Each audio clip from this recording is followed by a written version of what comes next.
Good afternoon. We're back at TB's cabin. This is my machete I've been working on for a couple of days. I've got to repolish it up now. I just rehardened it yesterday on the other video. I've got a little welding to do. I want to weld me a handguard on here, and you don't have to have a handguard on a machete, but it will protect your hand some. It makes it a little heavier, but I got me some brass and or some steel, not brass. I was looking for brass rivets, and I'll have to cut these down to what I need. I think I can nip them off with my nipper there to the size, you know, that I need. I got them 2 inch or 1.25 inches, I guess. A little bit long, but that don't matter. It's better to have them long than short. Now this is going to work pretty good. I can leave it right where it is there. That's not too bad. You can see when I drilled the bottom out how it chipped out my wood there a bit. I didn't like that, but I can fill that back in. That's not a problem. For as long as it don't crack and bust off there is all I'm concerned with. As long as my handle holds up. But there's my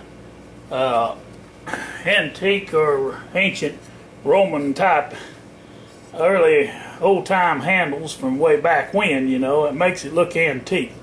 And what I got there with these handles, I don't know if you can see them good. Let me see if there's a light. I got a light here. It's so dark here today in the kitchen. I'm not, well, I can't even see this. Hit the light. Oh, here it is. Light. Yeah, it's on now. Now you might be able to see a little better. Put a little light on the subject so you can see the handle and the machete that I built. The next thing I want to do when I get my welding machine this next week, be after payday, I'll be going to Lowe's and I'll charge me one on credit. And I'm going to try to get a pretty good, decent machine that I can do a lot of welding and different things with. The forge is okay. I will also need to purchase or get me a acetylene torch. It doesn't have to be acetylene. You can use propane either way, but propane I think is a little cheaper than acetylene for using for heating metal and stuff. You can do that. It's about $3 a gallon. It ain't cheap. That's why I prefer to do most of your heating on a blacksmith forge. It's cheaper to use it, but I've got to build another one that is going to be a lot bigger. I mean longer. So we can lay it in there, and the way up there at Storm the Castle, I like the way he set his up on his blacksmith forge for making machetes, swords, or what have you. What he has, you lay it in a half a barrel. He had like a half a barrel cutting tool look like. You could probably do the same thing with a hot water tank. It wouldn't matter. Do some type of a barrel. You cut that tank in half with a cutting torch or a grinder. And you go in there and you drill your hole or cut a hole out of the bottom so you can put a T out the bottom and you run your pipes. You can probably use 2 inch if you wanted to and drill holes in them, just as long as the ends are probably capped and the air flow comes up through those air. When you got a T coming out the front there or out the bottom there, you can put your hair dryer or blower on that. So you'll have heat all down the blade. If you saw my other video yesterday where I was having so much trouble heating both ends at the same time, you couldn't. I heated up half of it, and then I had to get the rest of it, about that much. I had to turn the handle, it was this part, I had to retemper. I had to turn it around after I tempered about this much of it. I don't know if you can see that. When I tempered about that much of my machete, the first time that was the only part that was hot enough where the magnet don't stick. I slapped it in the oil and let it cool. I let it sit there until the steam all quit smoking off from it, and then I pulled it out of the oil. Then I had to stick it back on the fire, and I was about out of wood. I was using tree limb scraps and everything else just to finish it. And but it's hard. It was so hard when I tried to drill these rivets a while ago. Them carbon steel bits wouldn't hardly go through it that I bought. And some of them were older bits that were dull, but it was a good thing I bought some to get the job done. Now, the reason I haven't cut the rivets off and went ahead and mounted the handle to it yet is because there's still play right here. So, and what I mean is, let me get it up here where you can see. See how that still rattles around? I don't want my handle to rattle around. And if my handle should break, I want this welded there solid. I want that to be a part of that steel. Because like I told you in the bush, you don't have, if your handle breaks, no problem. All you got to do is wrap it. But if that handle breaks, you're going to lose your hand guard, because the handles is what's holding that. Now it's alright on a knife to do it that way. The handles would probably hold. But in my case, I think it'd be better to weld that on each side, and on both sides of the steel, on this side of the machete of the handle, and on the front side a little bead there on each side to help hold that. That's just my opinion. Well, let me get it up here. I don't know if y'all was seeing what I was pointing at. I'm sorry about that. Sometimes I don't look and see what I'm doing. Okay, what I mean is I'd like to run a bead right down along here next to that blade on each side, and on this side too, before I secure the handles. When I secure these handles, that'll be the permanent fixture to it.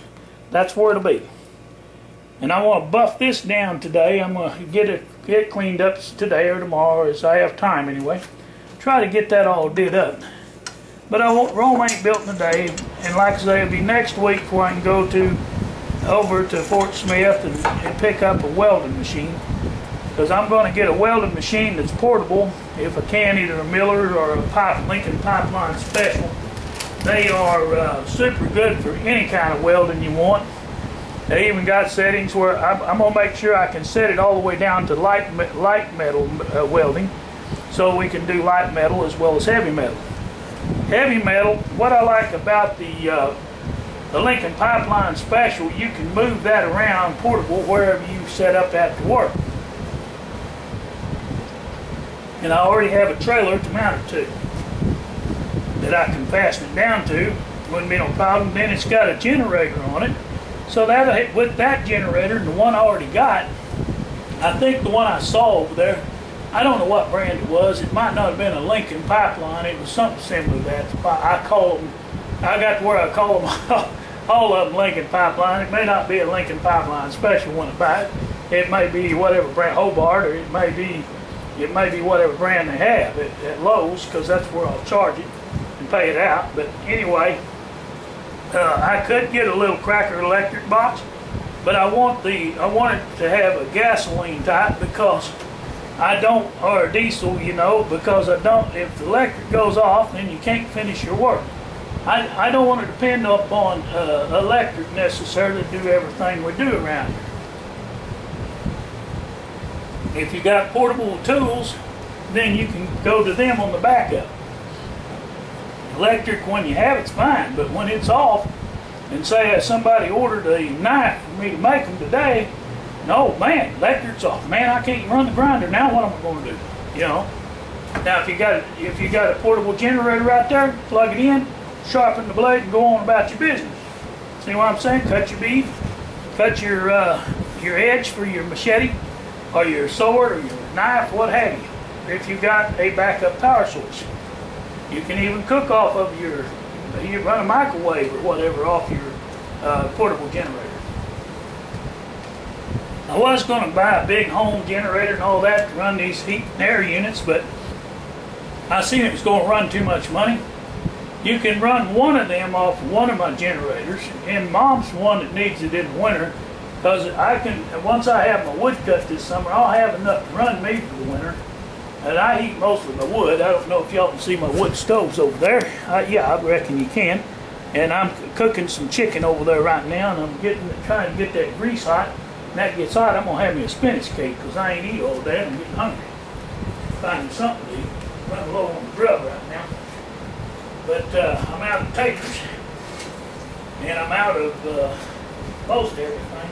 Oh, I've got some fruit there I could eat. I ain't going to start that. But then I've got this chicken cooking. I'm boiling up or pressure cooking a couple pieces of chicken, big tough chicken breast. And no telling what to come off of. They've been in the freezer for a while. I wanted to get them cooked up and eat them. But anyhow, I got that. And canned goods, I could have green beans. I can have corn or stuff over there. Still stuff to eat. I'm not plumb out, but I'm just